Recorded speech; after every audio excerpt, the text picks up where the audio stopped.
Hello everyone. तो आप सब लोग कैसे हो? आज हम चर्चा करने जा रहे हैं एनसीईआरटी जियोग्राफी क्लास 7th की। क्लास 6 हमने करवा दी है। अगर आपको उसकी वीडियो देखनी है तो आप हमारे डिस्क्रिप्शन में लिंक दिया है, वहां से आप देख सकते हो। और आज हमारा लेसन चल रहा है चैप्टर नंबर 3, हमारी बदलती पृथ्वी। तो पृथ्वी के बारे में हम चर्चा करेंगे। पहले 2 क्लास से हम लगा चुके हैं। अब इसके बारे में चर्चा करते हैं कि इसके अंदर क्या बताया गया है। तो बात करते हैं आगे हमारी बदलती पृथ्वी की। तो हमारी बदलती पृथ्वी की बात करें तो सबसे पहले इसके अंदर नाम आता है स्थल मंडल का। स्थल मंडल जिसे लिथोस्फीयर प्लेट्स भी कहते हैं। स्थल मंडल अनेक प्लेटों में विभाजित है जिन्हें हम स्थल मंडलीय प्लेट भी कहते हैं। पृथ्वी के अंदर पिघले हुए मैग्मा में होने वाली गति के कारण ऐसा होता है। क्या होता है कि पृथ्वी के अंदर जो पिघला हुआ मैग्मा है उसमें होने वाली गति के कारण क्या होता है, पृथ्वी के अंदर जो पिघला हुआ मैग्मा है वह एक वृत्तीय रूप में क्या होता है, घूमता रहता है। जो पृथ्वी के अंदर जो 200 किलोमीटर की दूरी के अंदर क्या पाया जाता है, मैग्मा पाया जाता है, गर्म लावा होता है, वो क्या होता है, वृत्तीय रूप में क्या रहता है, घूमता रहता है। और ये प्लेट हमेशा क्या होता है, धीमी गति में चारों तरफ क्या रहती है, घूमती रहती है। और प्रत्येक वर्ष कुछ किलोमीटर में लगभग ये खिसकती रहती है। तो क्या होता है, पृथ्वी के अंदर जो मैग्मा है उसके कारण क्या होता है, जो पृथ्वी के जो प्लेटें हैं वो क्या करती है, आपस में एक दूसरे से की तरफ घूमती रहती है मैग्मा के कारण। और प्लेट की इस गति के कारण क्या होता है, पृथ्वी की सतह पर क्या होता है, परिवर्तन होता है। जब पृथ्वी के अंदर इस तरीके से जो प्लेटें होती है वो क्या करती है, आपस में जब घूमती है तो पृथ्वी की जो सतह होती है उस पर क्या होता है, परिवर्तन होता है। और पृथ्वी की गति को उन बलों के आधार पर क्या किया गया है, विभाजित किया गया है। तो पृथ्वी में जो परिवर्तन होता है पृथ्वी की सतह पर, उसको क्या किया गया है, उसको उन बलों के आधार पर विभाजित किया गया है जिसके कारण ये गतियां उत्पन्न होती है। तो आगे देखते हैं। तो जो पृथ्वी के ऊपरी सतह पर जो परिवर्तन होता है तो उसकी बात करते हैं। और अंदर की सबसे पहले इसके अंदर आता है, सबसे पहले बात करेंगे हम बहिर्जनक बल की, जिसे एक्सोजेनिक फोर्स। जो बल पृथ्वी की सतह के ऊपर लगता है, जो बल क्या होता है, पृथ्वी की सतह के ऊपर लगता है, उसे क्या कहते हैं हम, बहिर्जनक बल या एक्सोजेनिक फोर्स के नाम से जानते हैं। अब हम बात करते हैं अंतर्जनित बल की, जिसे एंडोजेनिक फोर्स भी कहते हैं। जो बल पृथ्वी के आंतरिक भागों में घटित होता है। अंतर्जनित बल कभी कभी आसमिक गति भी क्या कर देता है, उत्पन्न कर देता है। तो कभी कभी क्या होता है, धीमी गति भी इसके अंदर उत्पन्न होती है। इसमें भूकंप, ज्वालामुखी जैसी आसमिक गतियों के कारण पृथ्वी की सतह पर अधिक हानि होती है। नीचे हम डायग्राम देखेंगे, ये हमारी एनसीईआरटी का डायग्राम है। तो पृथ्वी की गतियों की बात करते हैं। सबसे पहले अंतर्जनितिक बलों की बात करते हैं। तो इसके अंदर 2 प्रकार के होते हैं, आसमिक बल और पटल विरूपण बल। ठीक है, तो आसमिक बल के अंदर 3 पाए जाते हैं, भूकंप पाया जाता है और ज्वालामुखी और भूस्खलन। क्या होता है, इन प्लेटों के खिसकने की वजह से क्या होता है, कभी कभी पृथ्वी पर भूकंप आ जाते हैं जिससे बहुत क्षति होती है। तो कई बार क्या होता है, ज्वालामुखी आने लग जाती है। कई बार क्या होता है, भूस्खलन हो जाता है। भूमि क्या होती है, भूमि के बीच में दरारें पड़ जाती है और भूमि खिसकने लग जाती है। और पटल विरूपण की बात करें तो इसमें क्या है, ये पर्वत निर्माणकारी बल है। इसके बारे में हम कक्षा 11 के अंदर पढ़ेंगे। अब बात करते हैं आगे बहिर्जनित बल की। जो मैंने आपको बताया कि पृथ्वी की ऊपरी सतह पर क्या होता है, ये बल उत्पन्न होते हैं। इसके अंदर अपर्दन और निषेचन 2 प्रकार के आते हैं। इसमें नदी के बहता हुआ जल, पवने और समुद्री तरंगे और हिमनद के बारे में बताया गया। तो आगे हम चर्चा करते हैं उसकी।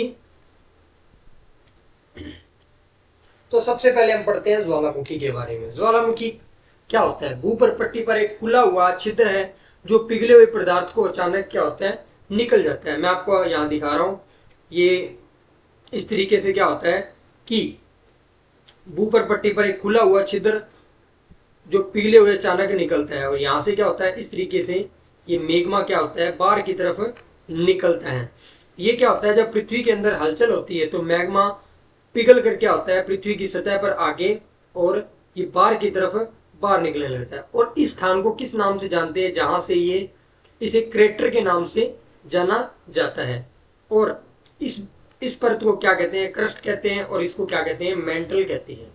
तो इस तरीके से क्या होता है, पृथ्वी में जब जो प्लेटें होती है उनमें जब परिवर्तन आता है तो ज्वालामुखी उत्पन्न होती है। नेक्स्ट बात करते हैं भूकंप की, कि जो भूकंप है वो किस प्रकार से आता है।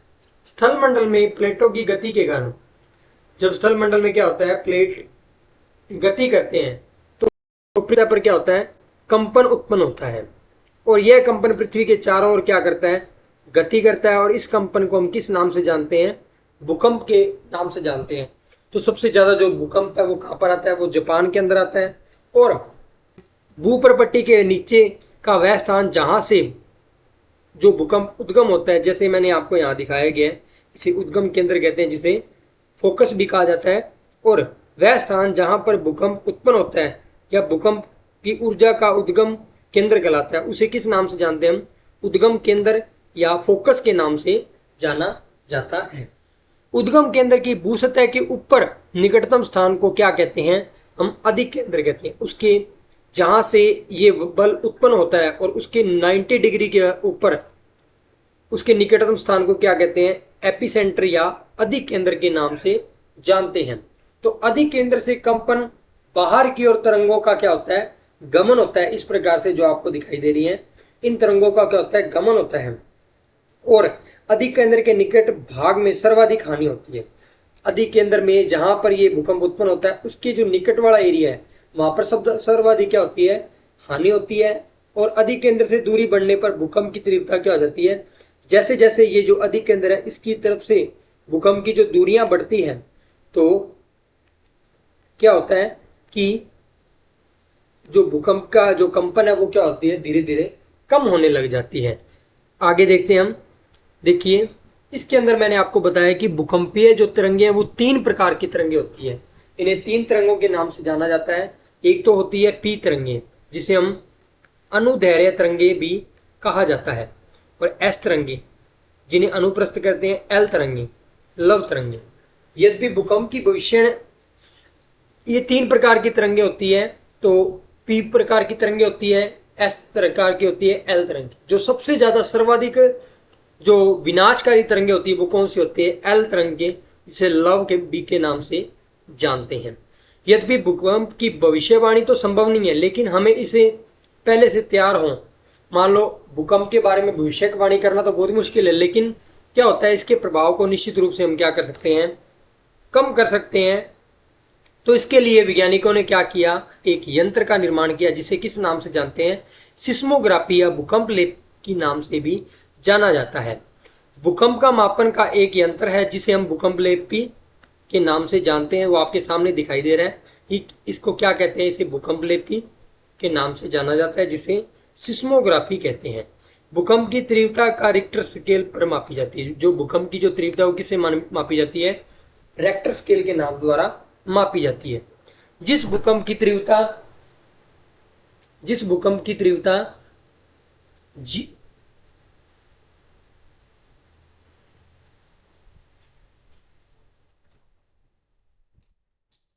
जिस भूकंप की तीव्रता 6.0 या उससे अधिक होती है तो वह बहुत ही शक्तिशाली और तीव्र गति की होती है। जिसकी तीव्रता 7.0 से अधिक होती है वह कौन सी होती है, वह सर्वाधिक शक्तिशाली होती है।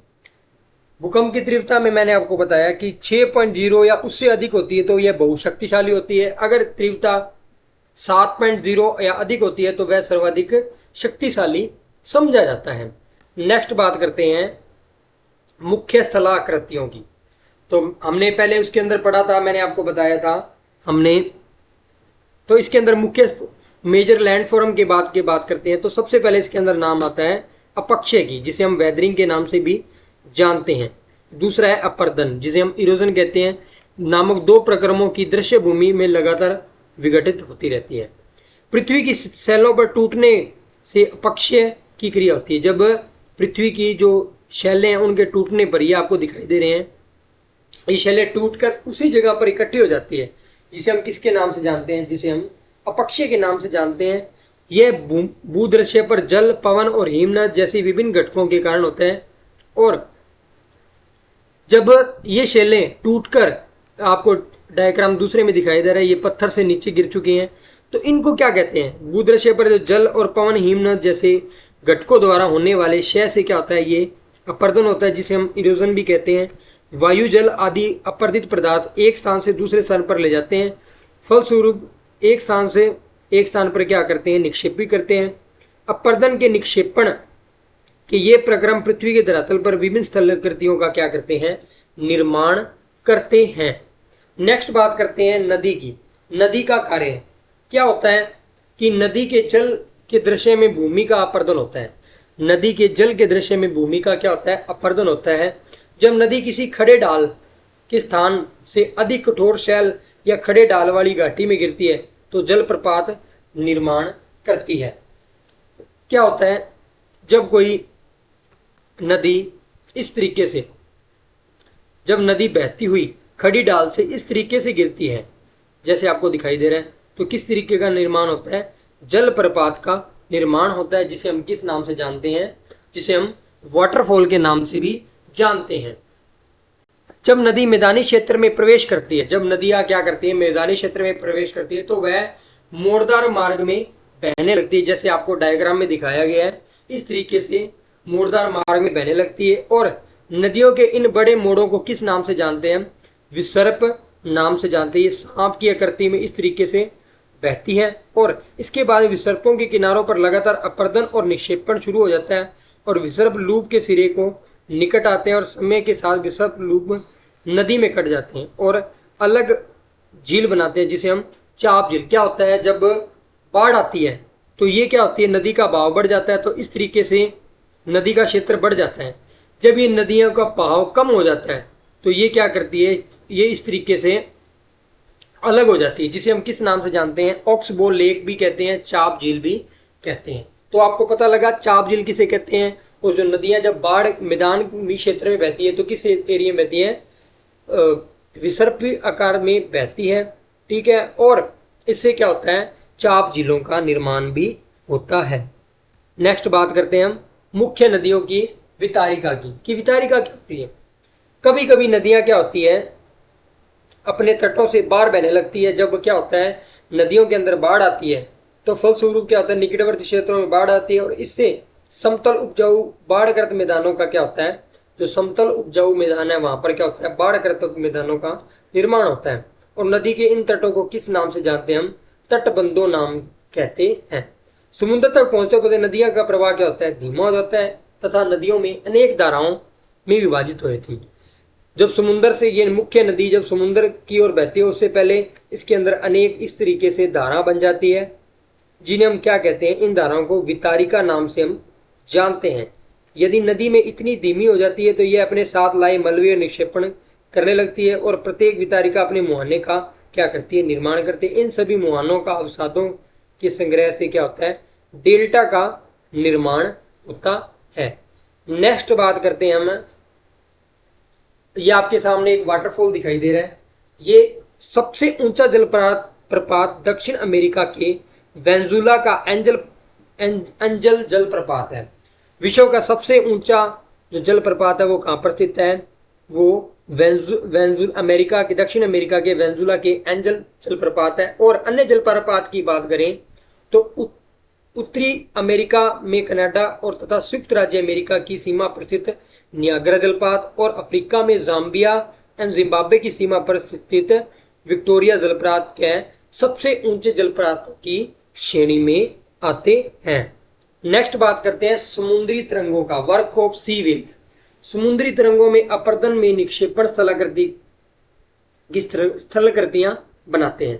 समुद्री तरंगों पर लगातार शैल्य से टकराती है, जिससे क्या होता है? द्वार विकसित होते हैं। समय समय के साथ ये बड़ी व चौड़ी हो जाती है। इन्हें क्या कहते हैं? समुद्री गुफा कहते हैं। जब क्या होता है? समुद्र के किनारों पर क्या होता है? जब लहरें आती हैं, जब समुद्र के किनारों पर लहरें आती हैं और ये शैलों से टकराती हैं तो इनके बीच में क्या हो जाता है? इस प्रकार से छिद्र बन जाते हैं, जिसे हम क्या कहते हैं? समुद्री गुफा के नाम से जानते हैं। इन गुफाओं में बड़े बड़े हो जाने, इन गुफाओं के बड़े होते जाने पर इनकी केवल छत ही बचती है और जिसे तटीय मेराब बनते हैं। आप देखेंगे कि जब समुद्री गुफाओं पर क्या होता है, जब समुद्र की लहरें लगती है तो इससे क्या होता है, बहाव के कारण इनके अंदर क्या होता है, अपरदन होता है। अपरदन के कारण क्या होता है, ये गुफाएं बन जाती है, जिसे हम किस नाम से जानते हैं, जिसे हम तटीय मेराब के नाम से जानते हैं। और कभी कभी क्या होता है, लगातार अपरदन क्या करता है, छत को भी क्या होता है, तोड़ देता है और केवल दीवारें बच जाती है, जिस इन दीवारों की आकृतियों को हम स्टेक के नाम से जानते हैं। जब क्या होता है, समुद्री लहरें ज़्यादा अलग लगती है तो इनकी छतें क्या होती है, टूट जाती है और इस तरीके से एक छोटा सा दीवारें बच जाती है, जिसे हम किस नाम से जानते हैं, स्टेक के नाम से भी जाना जाता है। नेक्स्ट बात करते हैं, समुद्री जल के ऊपर लगभग ऊर्ध्वाधर उठे हुए ऊंचे शैली तटों को समुद्र भृगु या सी क्लिफ भी कहते हैं। समुद्री तरंगों के किनारों पर अवसाद जमा कर समुद्री पुलिन का क्या करती है, इस तरीके से निर्माण करती है। आपको दिखाई देंगे इस तरीके से जब समुद्र के अंदर ये क्या होता है, इस तरीके से ये मेहराब बन जाते हैं, जिसे हम क्या किस नाम से जानते हैं, समुद्री पुलिन का क्या करते हैं, निर्माण करते हैं। नेक्स्ट बात करते हैं हम आगे, हिमनद के कार्य की। Work of glacier. हिमनद अथवा बर्फ, हिमानी बर्फ की नदियां होती है। हिमनद अपने नीचे की कठोर चट्टानों से गोलाशमी मिट्टी तथा पत्थरों को अपरदित कर देती है और गोलाशमी मिट्टी एवं पत्थर भूदृश्य पर क्या होता है, अपरदन करती है। हिमनद गहरे गर्तों का क्या करते हैं, निर्माण करते हैं। पर्वतीय क्षेत्र में बर्फ पिघलने पर उन गर्तों में क्या होता है, जल भर जाता है और वे सुंदर झील बन जाती है। हिमनद द्वारा लाए गए पदार्थ जैसे छोटे छोटे शैल, रेत, तलछट मिट्टी निक्षेपित होती है, जिसे हम हिमनद, हिमोड या ग्लेशियर मोरालिनिस के निर्माण करते हैं। नेक्स्ट बात करते हैं पवन के कार्य की। Work of wind. राजस्थान में रेगिस्तान में पवन अपरदन निक्षेपण का मुख्य कार्य है। रेगिस्तान में आप शतरक जैसे आकार के शेल देख सकते हैं, जिसे हम सामान्य शतरक कहते हैं, जैसा कि आपको सामने पिक्चर में दिखाई दे रहा है। पवन शैल के ऊपरी भाग का अपेक्षाकृत निचली भाग आसानी से क्या होता है, कटता है, इसलिए शैल के आधार पर संकीर्ण और शीर्ष विस्तृत होते हैं।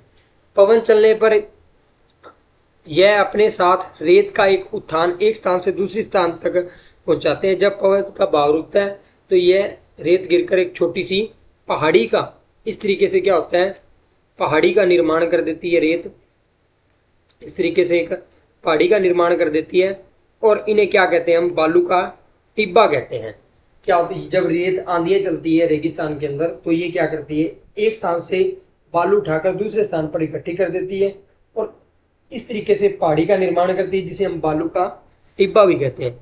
जब बालू कण महीन और हल्के होते हैं तो वायु उनको उठाकर अत्यधिक दूर ले जाती है। जब ये बालू कण विस्तृत क्षेत्र में निक्षेपित हो जाते हैं तो इससे क्या होता है, लोस कहते हैं। चीन में विशाल लोस निक्षेप पाए जाते हैं। जब ये बालू कण निक्षेपित होते हैं तो इन्हें किस नाम से जानते हैं, हम लोएस के नाम कहते हैं और चीन के विशाल लोएस निक्षेप पाए जाते हैं। तो इसी के साथ आज का जो चैप्टर है हमारा खत्म होता है। अगर आपको वीडियो अच्छी लगी हो तो लाइक कीजिए, शेयर कीजिए, सब्सक्राइब कीजिए हमारे चैनल को। धन्यवाद।